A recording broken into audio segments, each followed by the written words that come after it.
Hi అండి. Welcome to Vrinda Vihaan vlogs. ఇవాల్టి special catering స్టైల్‌లో క్యాబేజ్ 65 ఇంట్లోనే ఈజీగా ఎలా చేయాలో చూద్దాం. చాలా అంటే చాలా సింపుల్‌గా చేసుకోవచ్చు. కరకరలాడుతూ భలే క్రిస్పీగా ఉంటాయి. పిల్లల నుంచి పెద్దల వరకు అందరూ లైక్ చేస్తారు. దీన్ని సాంబార్‌తో కానీ, రసంతో కానీ సైడ్ డిష్‌గా తీసుకుంటే సూపర్‌గా ఉంటుంది. ఆర్ ఈవినింగ్ స్నాక్‌లా తినాలన్నా కూడా చేసుకోవచ్చు. ఇప్పుడు దీన్ని ఎలా చేయాలో చూద్దాం. దీనికోసం అర కేజీ క్యాబేజ్‌ని ఇలా ముక్కల కింద కట్ చేసి తీసుకున్నాను. అర కేజీ క్యాబేజ్‌కి 1 కప్పు శనగపిండి, పావు కప్పు కార్న్ ఫ్లోర్, అలాగే 2 టేబుల్ స్పూన్ల బియ్యపు పిండి తీసుకోవాలి. ఇలా ఈ 3 వేసిన తర్వాత బాగా నలుపుతూ కలపాలి.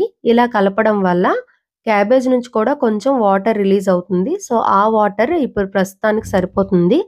ఇవంతా కలిపిన తర్వాత దీంట్లోకి అల్లం వెల్లుల్లి పేస్ట్ 1 టేబుల్ స్పూన్, అలాగే రుచికి సరిపడా ఉప్పు, కారం నేనైతే 4 స్పూన్లు వేశాను. మీరు కారం చూసుకొని వేసుకోండి. 1 స్పూన్ ధనియాల పొడి, అలాగే చిటికెడు ఫుడ్ కలర్ కూడా యాడ్ చేశాను. కొంచెం కలర్ బాగా కనిపిస్తుందని. మీకు ఫుడ్ కలర్ ఇష్టం లేదు అంటే స్కిప్ చేయొచ్చు. దానివల్ల టేస్ట్ ఏమి మారదండి. జస్ట్ కలర్ కోసం యాడ్ చేశానంతే.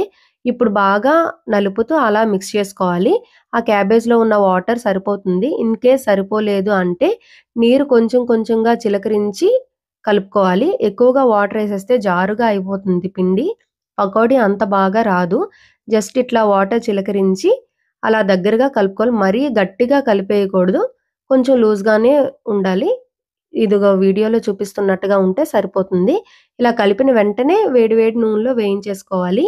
ఎక్కువ సేపు ఉంచితే వాటర్ అయిపోయి పకోడీ అంత బాగా రాదనమాట. క్యాబేజ్ నీరు ఊరుతుంది గదా! అందుకోసం వెంటనే వేయించేసుకోవాలి.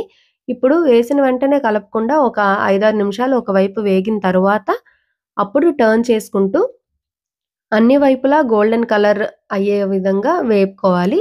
ఇలా మొత్తం ఫ్రై అయిన తర్వాత ఆయిల్ నుంచి సెపరేట్ చేసి మనం ఒక టిష్యూ ఉన్న ప్లేట్‌లోకి ట్రాన్స్‌ఫర్ చేసుకోవాలి. ఇలా మొత్తం అంతా క్యాబేజ్ అంతా ఫ్రై చేసుకోవాలి. ఇలా మొత్తం ఫ్రై చేసుకున్న తర్వాత దీని ఎక్స్‌ట్రా టేస్ట్ కోసమని కొద్దిగా పల్లీలు, అలాగే పచ్చిమిర్చి, ఇంకా కరివేపాకు వేసి ఫ్రై చేసుకొని దాని మీద వేసుకోవాలి.